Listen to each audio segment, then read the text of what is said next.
Welcome back to Tailgate Talk with the boys. We have Thomas Walker beats Burton for the first time in school history. Freshman running back Hamilton breaks single-season rushing total.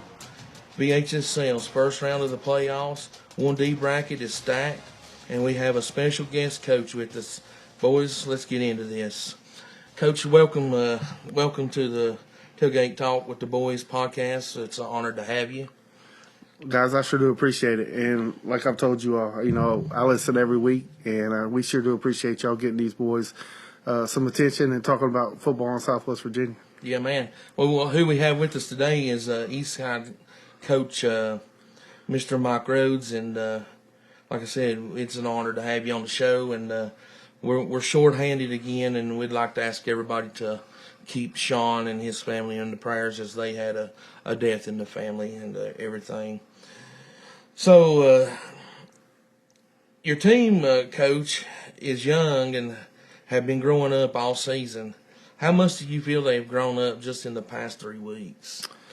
I think really I saw a big turning point at halftime of the Thomas Walker game. We were having that game and the game before that. We didn't really come out in the first half and play our brand of football. And after halftime, it's like the light switch is flipped on. And there's a different intensity, there's a different focus, and just to see that in them, that's kind of what we've been waiting for all year. Because we played well, we've been in every ball game. It's just one or two things here didn't go our way, but it seems like we've corrected a lot of those things, and I think we're playing our best football at probably the best time we could be. Yeah, man, absolutely. To me, and I think me and Kermit had spoke about this a little bit too. It's like you finally really figured out the intensity of your offense and are really putting the points up. Like earlier in the season, you was kind of like, even on games that you probably should have won bigger than you did, it seems like the kids was just playing up to the competition, Yeah, I would agree with that. And a lot of that goes to our youth. Last year we made a change and played some of the sophomores towards the end of the season to start getting them some experience. But they didn't have a lot of varsity game experience. And then you mix in the freshmen we have this year. It took a while for them to get the speed of the game and the intensity of the game. But once they've got it, the one thing that they've never done is quit. Like I said, we've been in every football game, and they battle their tails off. And I think now they finally got the consistency that we've been looking for. All right, you have a junior quarterback, Peyton Atkins. Where do you feel like he has grown and developed at the most since getting his first start late in the season last year? A funny story about Peyton is, when he got his first start, I think he came out and, maybe 4 out of the first 5 balls he threw were interceptions at Holston. And everybody's like, what are you going to do? And I said, we're going to ride him out. I said, because if we pull him now, we'll lose him. This will be an experience for him. And he didn't throw another interception that whole year. I think he's only thrown maybe 4 this year. And 2 of those were at end of halves, just throwing it up, trying to make something happen. So I think the biggest jump he's made is his leadership skills. He's always had a very high football IQ, knows what to do. He's one of those kids that's kind of born to be a quarterback. But knowing when to throw the ball away, when to scramble, things like that have really, the experience that he's gotten over the last half of last year and this year has really made him a better football player. Yeah, I think he's doing an excellent job running the option and stuff. He does. He's an option quarterback. He holds on to that thing right to the last minute, man. Sometimes he scares me, but he always seems to make the play. Last year we ran a lot of option, and he's one of those kids that's kind of built to be an option quarterback. Now, don't get me wrong, he can throw it and do the other things as well, but he's good at the option. Yeah. Yeah, and this is a kid I've been talking about for the last 2 weeks here. You got the Hamilton freshman, and looks like he set a school record for rushing yards at 1349. Man, is that kid something else as a freshman? How do you feel about his future and what he's done for the program as a freshman? I think with Keldon, the sky's the limit. I mean, you're seeing what he's doing as a freshman. look at the stats wise, obviously he's ran for 1,300 yards.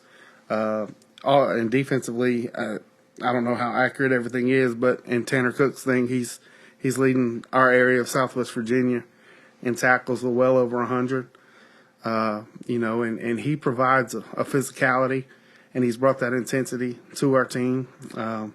Before freshman, he also has some leadership skills, that have transpired and helped our kids kind of come together and rally with each other. But, he's a special kid. And the thing I want to say about Kelton that most people don't know is when nobody's looking at 6 a.m. during baseball season, he's in here lifting.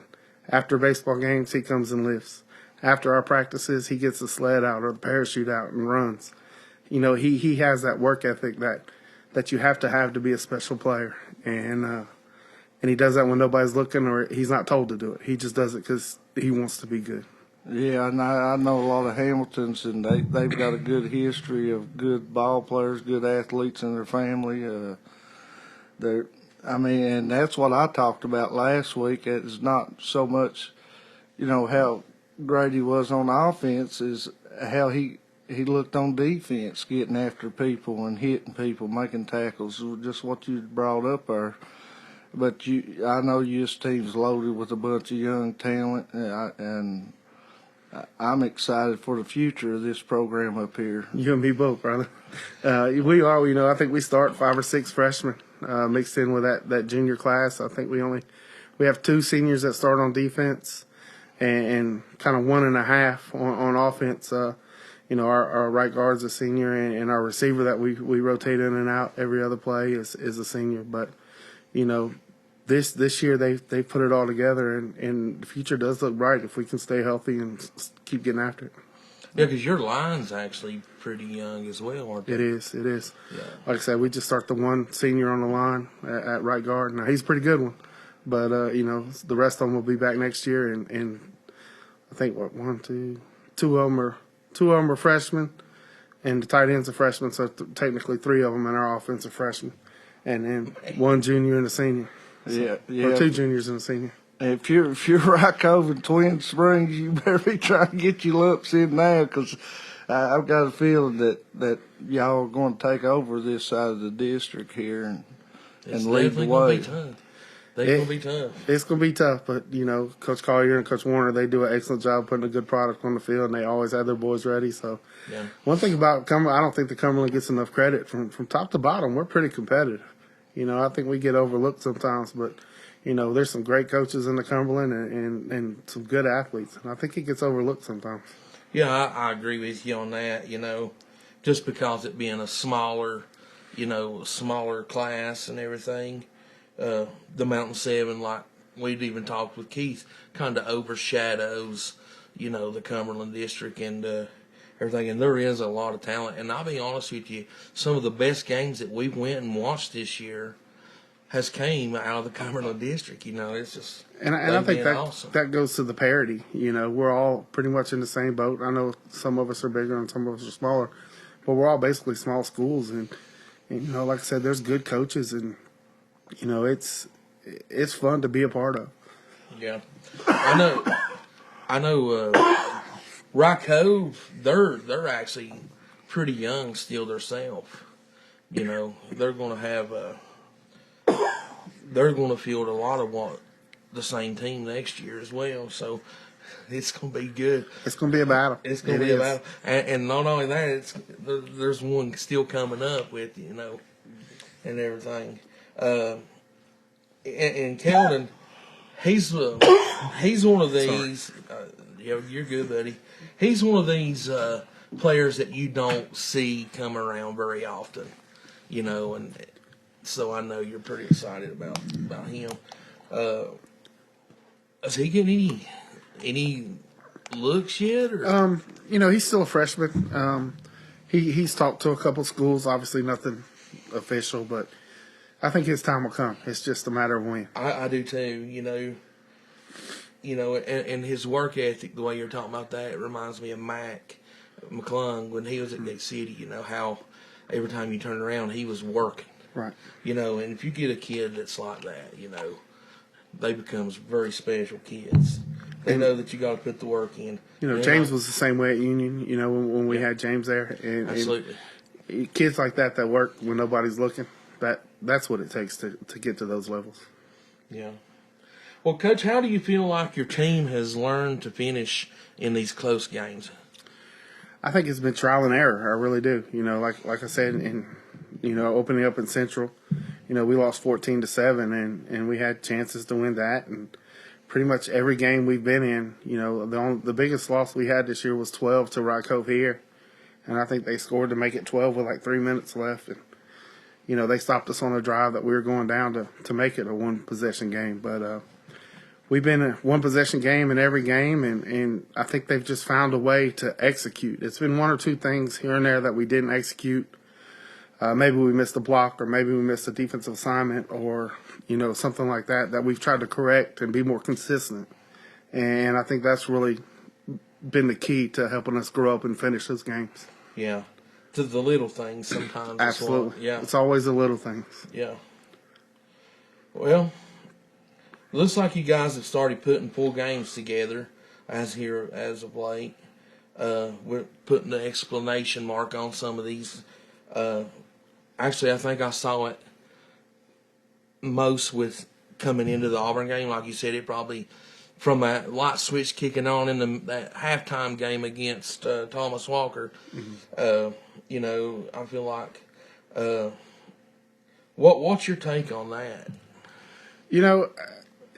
Again, we just weren't starting fast, and at the beginning of the year, we played very good coming out the gate. And then about halfway through, I thought we were kind of sluggish in the Burton game the first half. And then in the second half, I thought we executed. It's just been some of the adjustments and us reminding them, kind of what we need to do at halftime. But now that they finally, kind of like I said, the light switch is kicked on, it's been a total different intensity and focus. And they understand what it takes now to finish a football game. Yeah. You feel like it's passion? Their passion has gotten... No, because the one thing I will say about this group, other than how close they are as a group, is they love football. They love it, and they give me everything they have every game.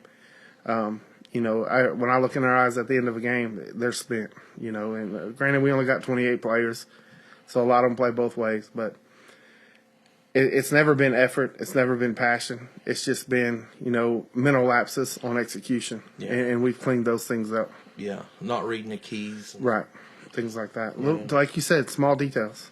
Yeah. But with a young group, it takes time to get that, Yeah, starting out this season, man, y'all was on the road 3 straight games. That was probably the most brutal road games. I mean, you go to Hurley. Mm-hmm. Nothing easy. We talked about this, didn't we, Kermit? All the time. I tell everybody, I said, Cumberland has had the toughest schedule out of any team in the Cumberland district. And, man, I thought y'all wore wires out all over the field, but on the scoreboard. And them's the games that, you got to win them on the scoreboard. Right. And I think that's a lot of the mentalness you're talking about there, mishaps and crazy stuff. But and a lot of those games, we look back and, we outgained our opponents.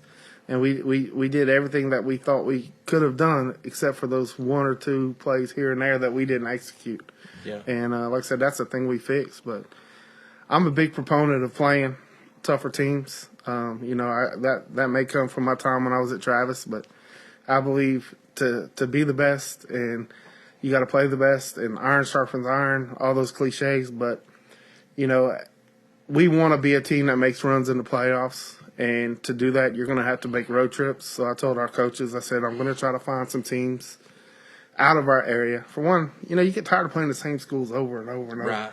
Yeah. So I wanted something different, but I wanted to be able to go on the road and get those tests early, So, and it's kind of worked out. Now we're playing our best football. But, I think those experiences have helped us get to this point. Yeah, because in the playoffs, you're going to be playing teams you've never played before. And that kind of helps you with the emotions and all that stuff, playing new schools and stuff like that. It does. And y'all know as well as I do, the longer the bus rides, the harder it is to get off the bus and get going. So I wanted to have those experiences, especially early in our year. So when we hopefully have that in the playoffs, that we've experienced it and we know how to tolerate it. Absolutely. Yeah. That just led us right into the next question on how do you feel that has helped to get you to this point of the season because of all the road trips. Like I say, y'all know football is very schedule oriented, and our Friday schedules are always the same. So I think getting them used to those bus rides, those trips, getting out and eating and doing everything and stretching our legs, and then finding that intensity to be able to turn it on when it's game time, really helped us by doing those things early in the year on those long road trips, to where now it's kind of second nature. We're not having to try to figure it out on the fly. Yeah. Yeah. Well, you lost 4 games this season. And if I ain't mistaken, 3 of them are in the playoffs, in the 1D playoffs, right? Yeah. Everybody but Central's a playoff team. Yes, yeah. sir. So Central, Chilhowie, Rocco, Twin Springs. Mm-hmm. Out of all the 4 losses, the average comes out to be 7.5 points. Right. It still hurts. And I don't want to keep bringing that up to you at all, but you're there. You are there, and you guys are about to get a shot at redemption on one of them schools, and I guarantee you that you've been looking forward to this.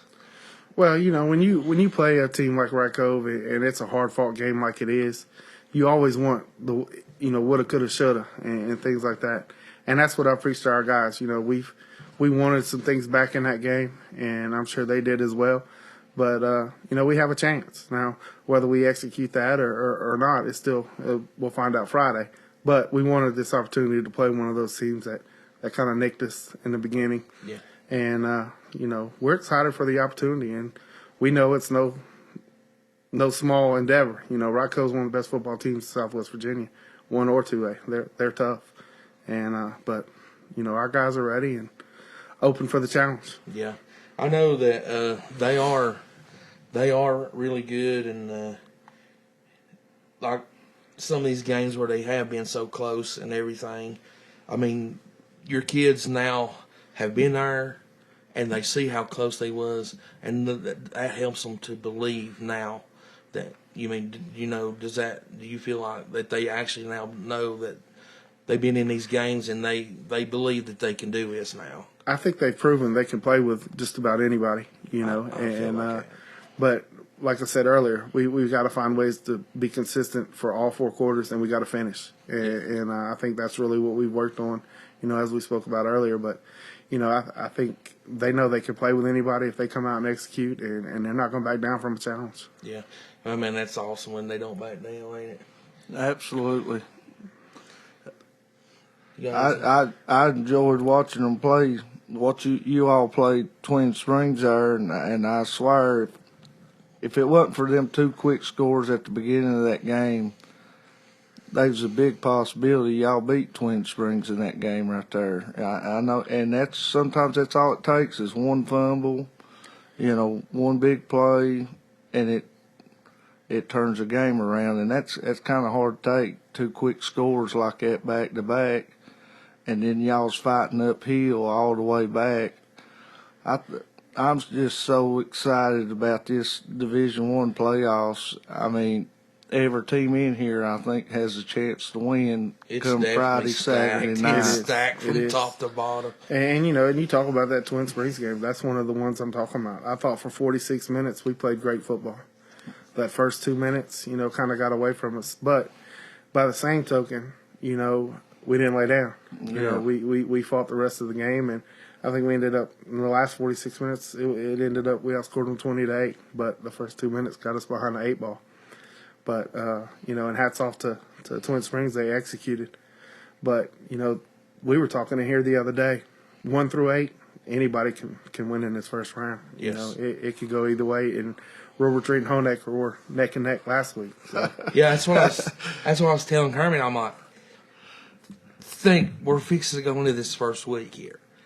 And if anybody that knows football, period, the bottom half of this 4A or 1A bracket wins over the top half, and they're surprised, then they don't know football.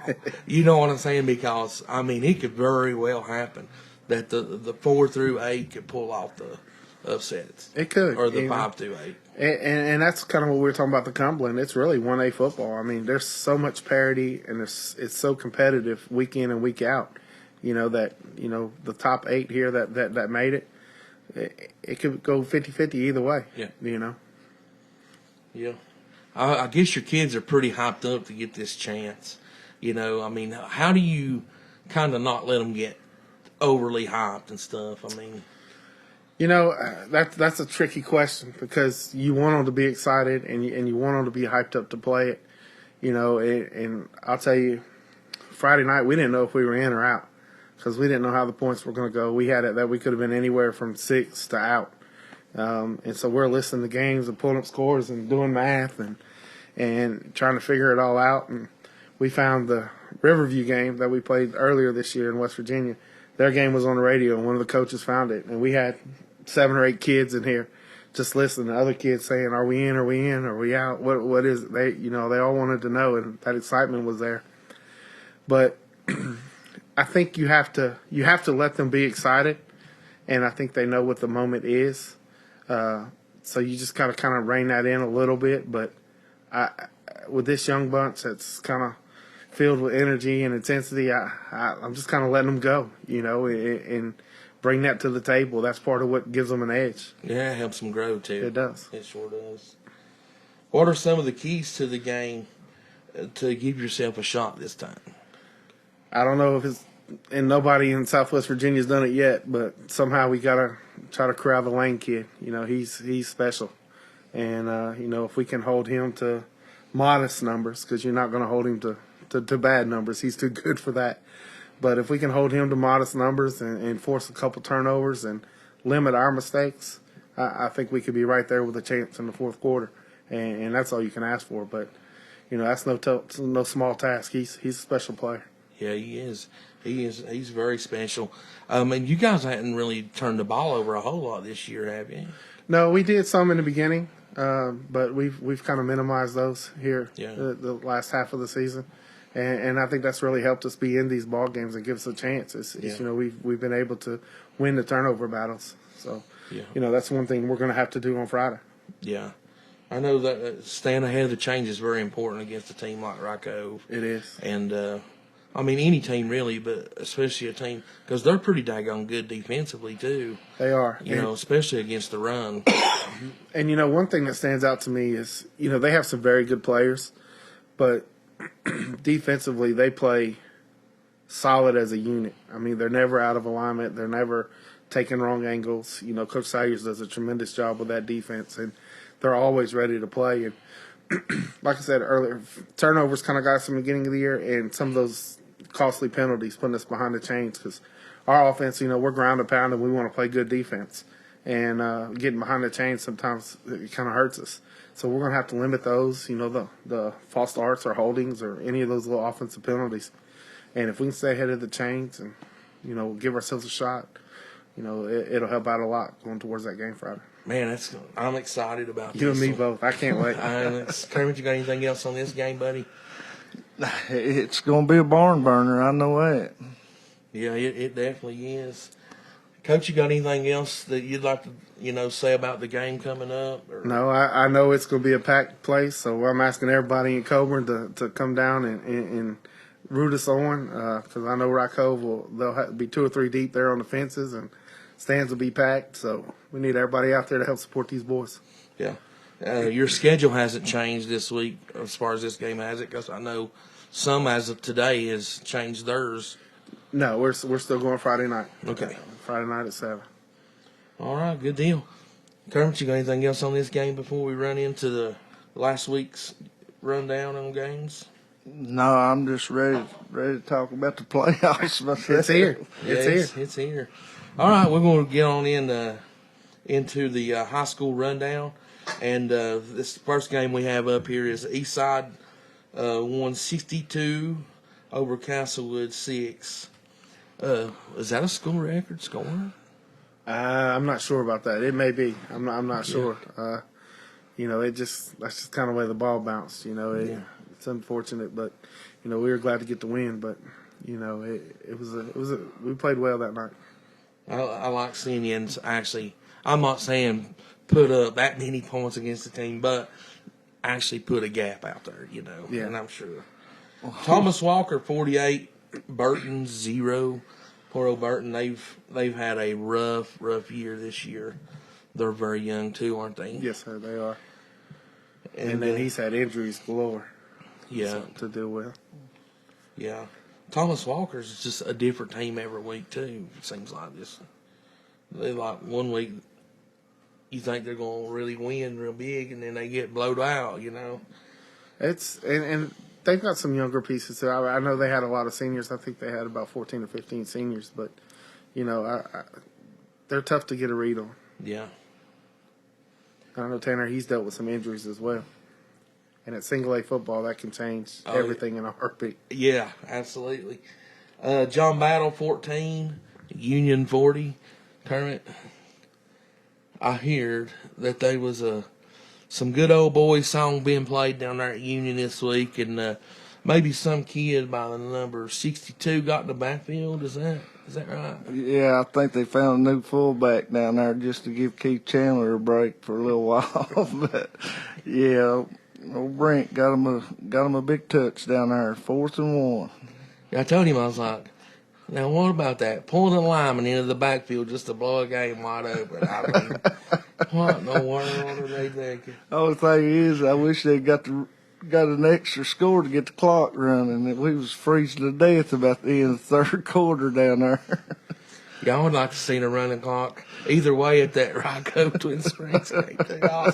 Man, I swear I got out of the vehicle up there. I was like, it's like 20 degrees colder here than it was. There. It's cold. It was 20 degrees colder than it was in Gate City. Down in the holler, it gets cold. I was like, I wore my Hey Dudes, and instantly my feet got frostbite when I stepped out. Wild Central 24, Grundy 44. I honestly thought this would be a closer ball game, but I mean Grundy's really turned it on here as of late. I believe they've found something too. I think absolutely, because man, they got off to a slow start, and I was like, man, they was just about number 1 in the district last year, and then here they can't beat nobody, and then all of a sudden they've turned around and did they beat Patrick Henry? They did. They turned around, beat Patrick Henry, and I'm like, whoa, they may have found something again.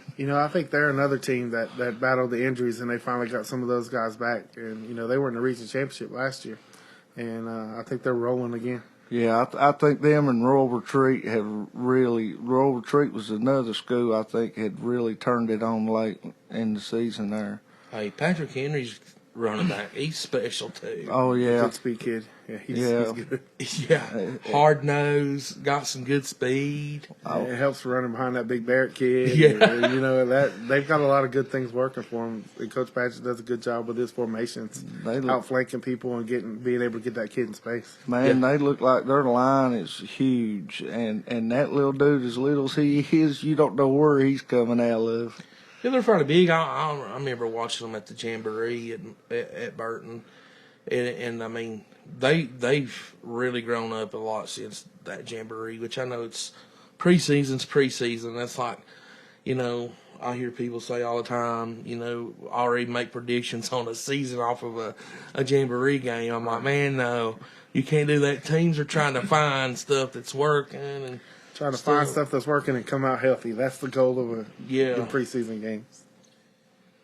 Abingdon 56, Lehigh 43. Lee put some points up. Abingdon's defense is fairly good, and I mean, this one right here, surprised me. Lee's up and down too. I mean, I don't know. These 1 week, it looks like a whole different team. I mean, I don't. Maybe they should, maybe they're fixing to find their consistency and make a run here, because they got a big one coming up. They got a real big one coming up. I really doubt it. Going all the way to Graham, I I don't feel good for What Lee if? on this. What if? Because I mean, I told you at the beginning of the It year, ain't I don't happening. think. It ain't happening. But Graham is not the Graham that they were last year. Yeah, but Lee High ain't going all the way to Graham and beating Graham. I think Lee's got 3 really special athletes. You know, I haven't got to watch them much, but the early kid, the Huff kid, and the Pendergraft kid are really good. But I don't know about that one. It's good. I know Coach Carroll have them ready and they'll give them all they got. But Well, Graham's this athletic. is what I'm going to tell Kermit right here, okay?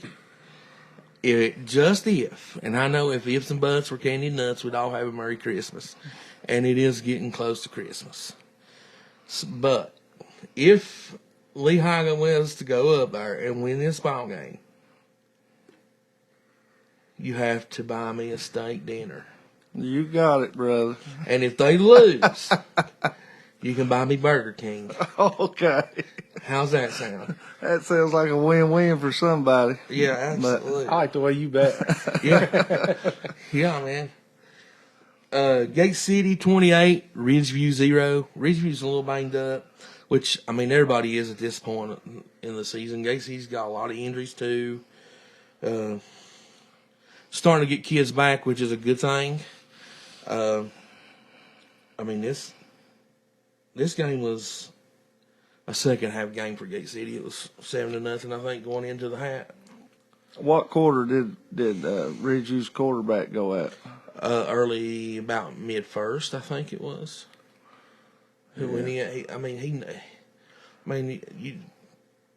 teach kids not to tackle that way, you know. Head down, straight into the guy's chest. Whiplash, I guess. I mean, it looked a lot more scary than whiplash, though. I'm just glad to hear he's okay because, you know, football's a game. You never know where that person's going to be if you're going in on that tackle. And it's just a game of inches every time. Absolutely. I'm just glad to hear he's okay. I think the way they talk, he's playing this week. Is he? Yeah, so, I mean, he's tough. He's tough. He's a tough kid. He's Heck tough. of a quarterback, too. And then this one right here was Cove 29, Twin Springs 14. Man, the atmosphere of this game was crazy. I mean, it's been a long time since I've seen that type of atmosphere in games, you know. Which, I mean, we're used to back when we played when, like, every week it was 3 or 4 rows deep, you know, around the fence. And it's been a long time since I've seen the crowd this hype. I mean, the Cove fans was, man, they were rowdy, dude. I mean, like, they're like running up into somebody's home place and being rowdy, man. They were. And honestly, I really feel like the flip of this game was a muffed snap over the punter's head that really flipped momentum to Cove's side, you know, and that got them up 2 scores. And they had a chance to go up 3 before halftime, but, man, Twin Springs made a heck of a defensive stand on the 1-yard line to send it to overtime or halftime. And then Cove, of course, was getting the ball back after halftime. If they could have got that, then came out, then that would have been 4 scores, so it could have very well went the other way. But Twin Springs come out. Cove did score. It got called back for a penalty. Twin Springs goes down the field and pulls it back within 7 at that point, you know, and then it was just back and forth. But I really feel like just that one punt right there really changed the whole momentum of this game. I really do. I think otherwise it would have been a whole lot closer and have been down to the last seconds. And that one kid made a heck of a catch in the end zone, man. For play of the week, didn't it? Yeah, it did. And it was happening right in front of us as we were like heading over to the concession stand. And I was like, Twin Springs does have a good concession stand. man, they was out of everything when we got there. There were so many people. They've got a good concession stand. But we talked about that when we got that film. Just looking at the amount of people there. That was special. And that's the kind of environments as a coach you hope you get to coach in and kids get to play in. You know, no matter what the outcome was, all those kids will remember that. Absolutely. For that atmosphere. Because it's not like they get to play in that all the time, you know. I mean, I'm just not saying the atmosphere is ever bad, but that type, I mean, you're talking, it's for a championship, Yeah. you know.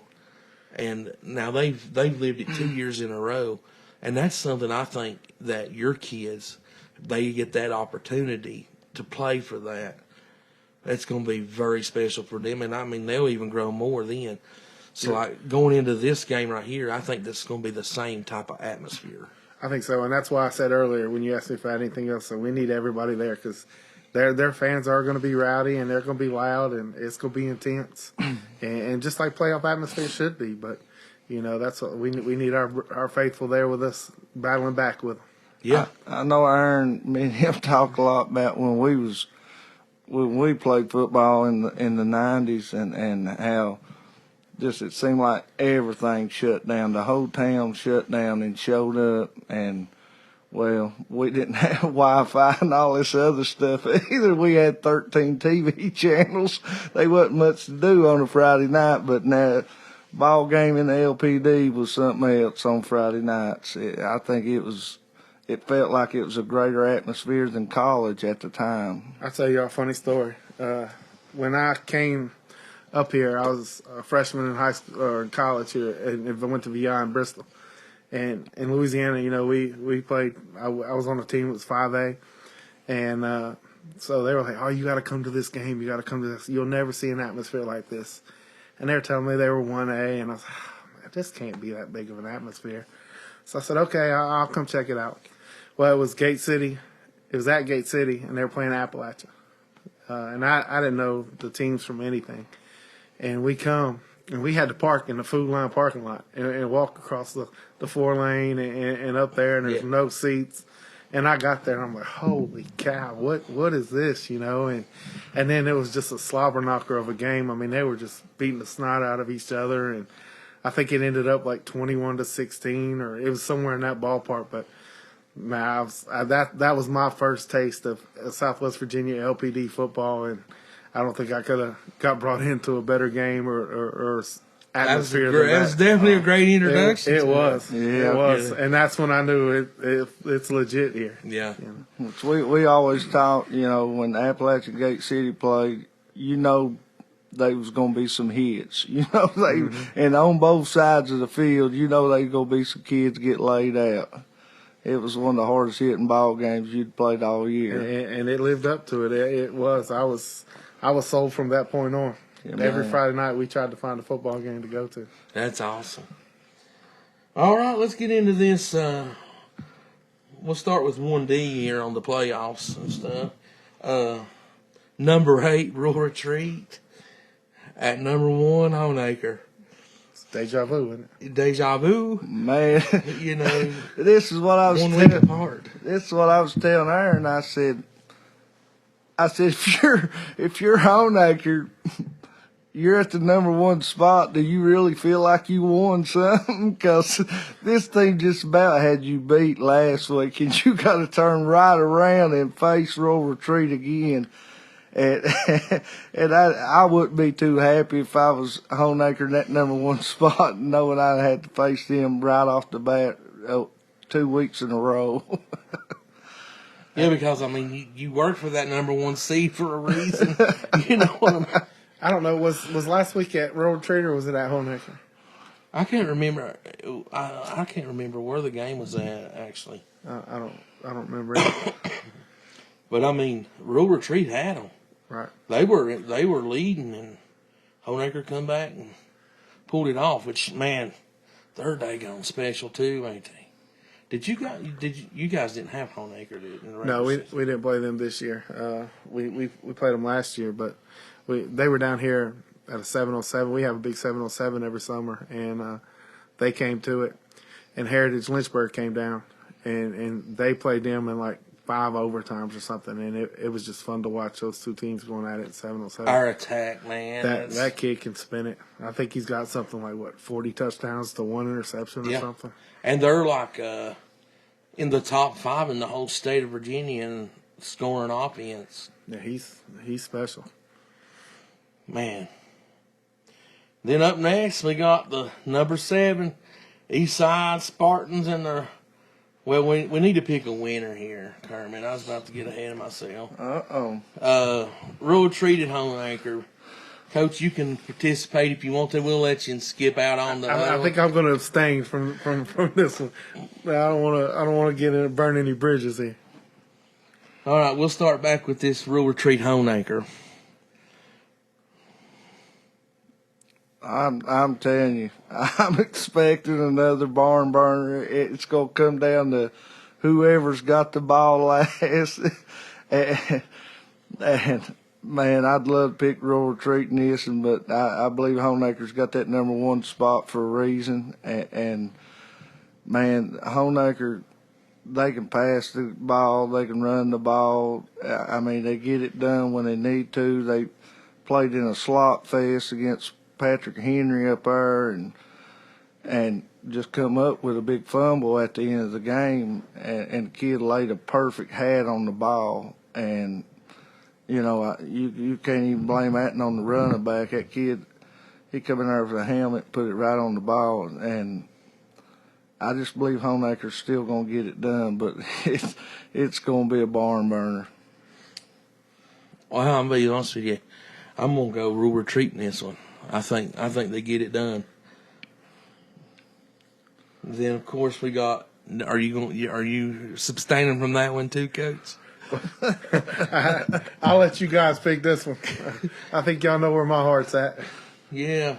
You don't want to pick on the Rule Retreat one? I'm not gonna pick on the Rural Retreat because we might have to play those guys, and I don't want to give no extra bulletin board if I pick wrong. That's a smart man right there. That is a smart man. Eastside, Cove. Man, every one of these is going to be tough. I just pull the coin out and start flipping. Actually, I was going to ask you if you had your coin on this one, because that's exactly how I want to pick this one. I've not got my coin on me, but maybe we can find one. But I'm telling you, I'm going to flip this. I love the way Eastside's playing. I love how they've picked a tough schedule to play, and they're actually going out and playing people, and I think it's helped them in the long run. Has it helped them enough to get over Cove? I don't know, but it's going to be another heck of a ball game, but I'm going to go for Cove in this one. Are you ready? I'm ready. Huh? I'm ready. See that? Yeah. That's Eastside Spartans right there. That's the Cove War Eagles, all right? Let's go.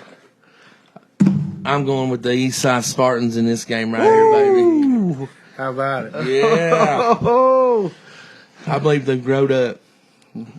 And my sure earmonitor system says Eastside Spartans, and that thing's not failed me to this day yet.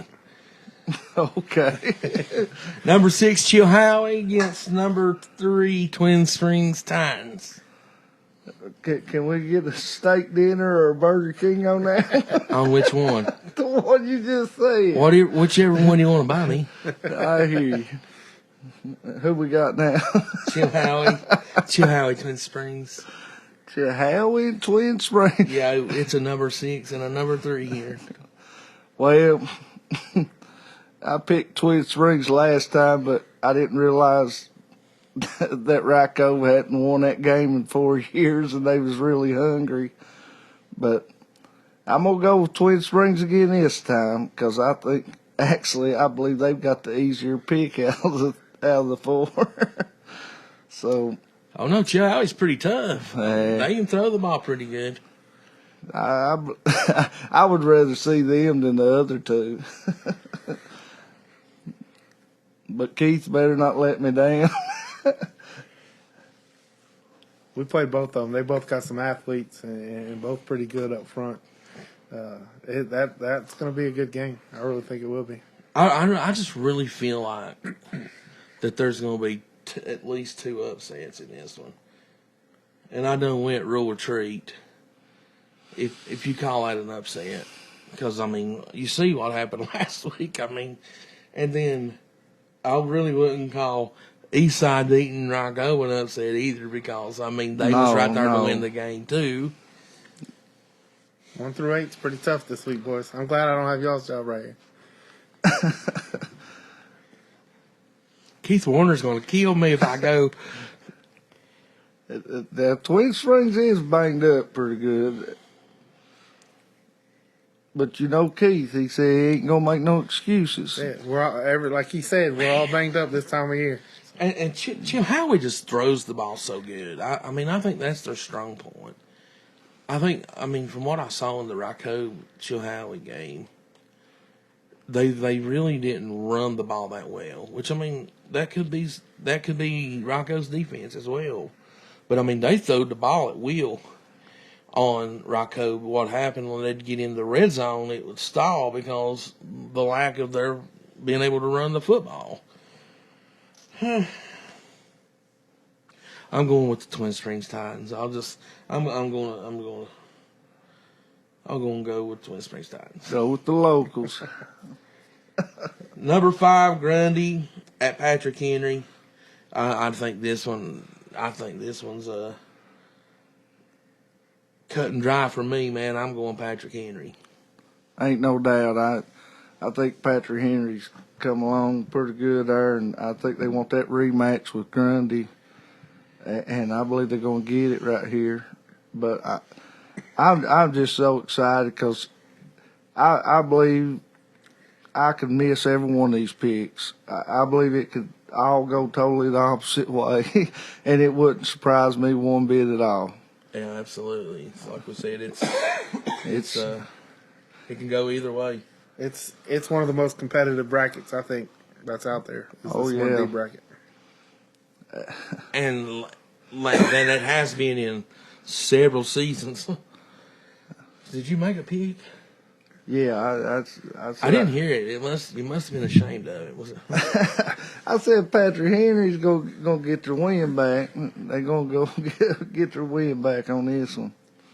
All right, let's move on into the 2D, Coach. You can. I might make some picks in 2D. I just don't want to burn no bridges in that 1D. Yeah, man. All right, up first we have number 8, Virginia High at the number 1, Union Bears. Coach, we'll start with you if you want. You both know I spent 4 years at Union, and Travis and I are close. I'm taking the Bears all day. Kermit? Well, I got to go with that new fullback they got down there. I got to go with them Union Bears. Well, I think it's back to reality this week as far as that goes. You know, I mean, it's back to the trenches, big guy. But I'm still going with the Union Bears myself. Number 7, Lehigh at number 2, Graham. I will go first here. I am taking the Graham G-Men in this game. I mean, I'm not that crazy. You just go get a burger from Burger King, all I know. Because there ain't no way I'm going to get Graham all the way up there at Graham. I think Graham at home will be a tough task. Like I said, I think Coach Carroll have them prepared. But that's a tall order from anybody going up there. And Graham's pretty daggone good. Yeah, you know, like listening to the last podcast, we were talking about Graham on the brink of dropping to single A. They're like right there. Don't speak that because we don't want to speak it into existence. That's what I was saying. I was like, man, for you single A people, it sucks. Let's just not talk about that way. You know, the whole speaking into existence thing. Let's just let that one ride and keep them at 2A. You finally got away from them, and you don't want to see them come to single A, do you? All right, number 6, Marion at number 3, Gate City. Kermit, we'll start with you, buddy. Marion, Gate City. Now, I do think this one can be a pretty interesting ball game, but I've got to go with them Blue Devils in this one. Coach, you want to go next? Marion, I think they played all last week, didn't throw a pass, did they? Yeah, I think it was all run. Not one single pass. And I think the last time they played Gate City, if they did throw it, it was no more than 2 times. I think they've come a long way since last year. Marion has, but my nephew he plays D tackle for Gate City, so I'm rolling with him. All right, yeah. I'm a Gate City homie, boys. I'm taking the Blue Devils in this one, but I am. I mean, it could get interesting. You know what I'm saying? I mean, it really could. Gacy's defense is pretty tough. They may have some questions on offense from here and there, but I think Marion not being able to pass the ball that much is going to be what hurts them in this game. Ridgeview, number 5, Ridgeview. At number 4, Tazewell. And I reckon just through, the grapevine, Oakwind will be playing, and all of the Ridgeview starters will be playing in this game. Take it for what it's worth, but that is what has been said. I just don't think, and I've said it week after week, I just don't think Ridgeview's looked nowhere near the same after they played Union. And I thought they should have come out and played a close game with Gate City last week. And they got blowed out of the water. They got blowed out of the water against Abilene. I just don't think they're back to what they was before they played Union, and I got to go with Taz on this one. The highest scoring team in Tazewell history. And that's going to be 2 good quarterbacks in that ball game. The Creasy kid and the Oakland kid. Yeah, he's good too. They both sling it pretty good. I'm gonna be the homer too. I'm staying local. We benefited Ridgeview, and they were pretty tough, and they're the only one I've seen live. So I'm staying local. I'm going Ridgeview. Coach, I'm gonna give you one more chance on this, and are you sure? I'm staying with them. All right, here's where I'm at on this, and like I said before, and I'm gonna catch a lot of flack on this. I already have on Facebook, some on our podcast page. I really felt like going into the Union game, I said everybody was really high on them, and they did. They put up points, and like if you're going to play those teams, you got to beat them big, to make a statement, and they did that. But I really felt like leading into the Union game that the first part of their schedule is what was going to bite them in the tail, and it has. It has bit them in the tail the last half of their season. I really feel like that. Not only that, but they have been banged up injury-wise. And, I'll give them that too. But it's a tall test for them here. But now, they're wanting Union again. They're wanting it's bad, son. But I think they're going to have to wait till a whole year before they get that chance. So maybe they can get you on the basketball court. Basketball. With that being said, I'm going with the Tazewell Bulldogs in this one myself. Coach, we appreciate you coming on the podcast with us again. And is there? If there's anything else you'd like to say about the game, maybe encourage your people to come out again one more time. You're more than welcome. The floor be yours right now. That's we just need everybody from Cove and St. Paul. Anybody who's not going to, I know Union plays Saturday. We need Wise County to come represent, and we need all the fans there we can get, because I know Rocco's, their rowdies are going to be out in full force, and they're going to be loud, and it's going to be a good atmosphere. So we need all the support we can get out there for our boys, and we're going to go out there and try to give them something good to cheer for, and let the cards fall where they fall. But anybody and everybody get out there and come cheer us on. And I also want to thank you guys for the job y'all do covering Southwest Virginia sports. I told y'all, I listen on my ride home to Gate City. Once every week I listen to it. I turn it on the car and listen to you guys on the way home. And I think it's a special thing, not for the kids. We got the pigskin picks and things like that, but for these kids to be talked about and recognized for all of their efforts and energy that they put into it is special. And I know several of them probably listen as well. And thank you guys for covering them and giving them the recognition they all deserve. And football in Southwest Virginia is special, and you guys do a good job of covering it. And so thank you guys. Man, we appreciate it. Like I said, we're just getting started with it, and it's actually been growing so fast. kind of outrunning us, but we appreciate all the people that's supporting it and everything, and we do want to say that, and we appreciate the kind words as well.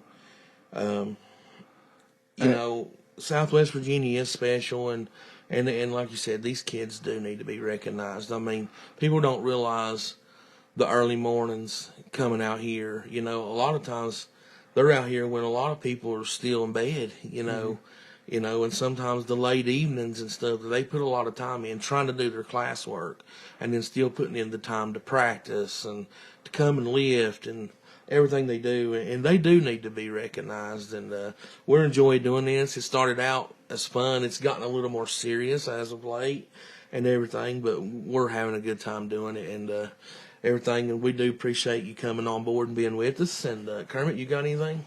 Yeah, absolutely. It's which I talked about you with Keith our last podcast, and I told him, I said a lot of people ask me about Rhodes when they come up here, and I told him, I said, well, I will tell you one thing. I said, them kids will practice, they will work out, they will train. I said, 'cause my daughter and my daughter Cassie loves you to death.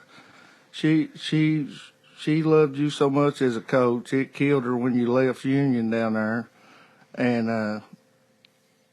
I tell him, I remember plenty of nights sitting out there in the wintertime in the car waiting for her to get done practice. I said, them girls be out there hitting balls, playing games in freezing rain when the boys had done canceled their games. I said, them girls a lot tougher than boys, but you done so much for Union down there, and I know you're going to do so much for this program right here. And Already has. And I know I've picked against you all this week.